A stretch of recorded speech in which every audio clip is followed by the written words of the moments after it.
Pronto. How are you?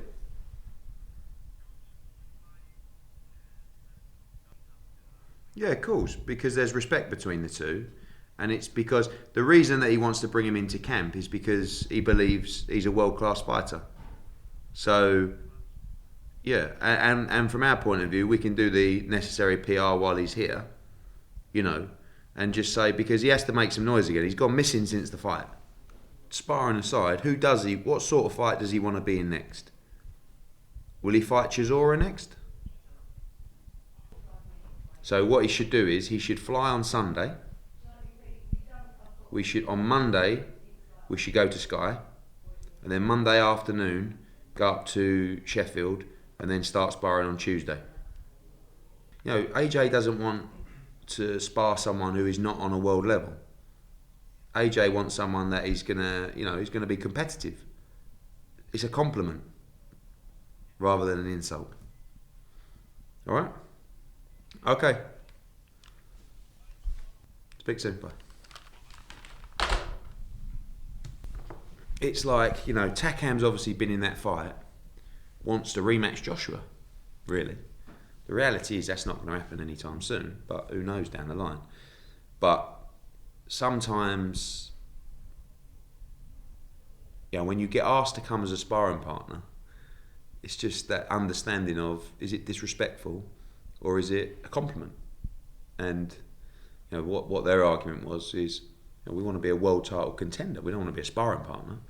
And I'm saying, yeah, but it's a compliment that AJ has 6 or 7 sparring partners and said, I want Takam because I believe that's a great spar. He can give me great work. Is it the norm for a promoter to be organising sparring? No. I was going to say, trainers. Yeah, I'm a bit of a boxing fanatic, so I work real close with Rob McCracken.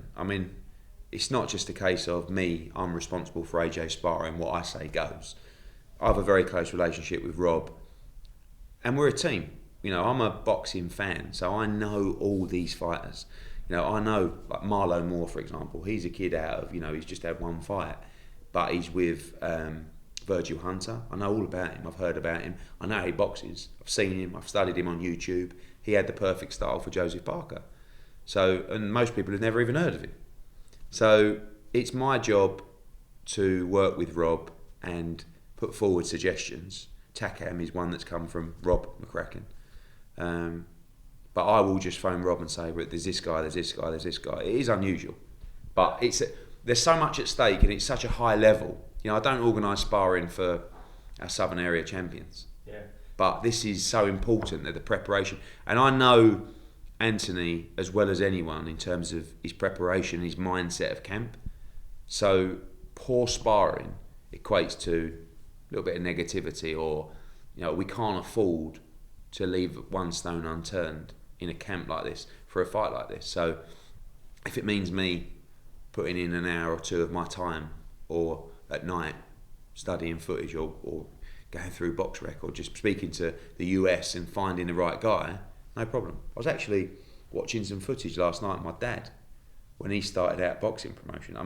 To be fair to him, although he did a bit of amateur boxing as well, he didn't really know anything about boxing. I've been around the game for 30 years. He just sort of rocked up and said, let's have a go at this. And he was going over to the corner in between rounds going, tell him to use the jab more. I would never, ever, I might scream it from ringside, but the trainer's the boss in that capacity. But some trainers who know me and know what I know, like Rob McCracken puts trust in me to suggest sparring partners. He'll make the final call and he'll look at them himself. But it's nice to be involved in that side of the camp, in the preparation. Oh, it's my old man, talk of the devil. Yo,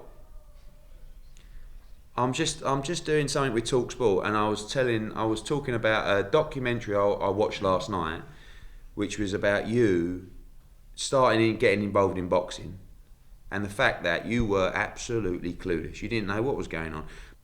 Okay, bye. Yeah, he admitted that he didn't have a clue what he was doing.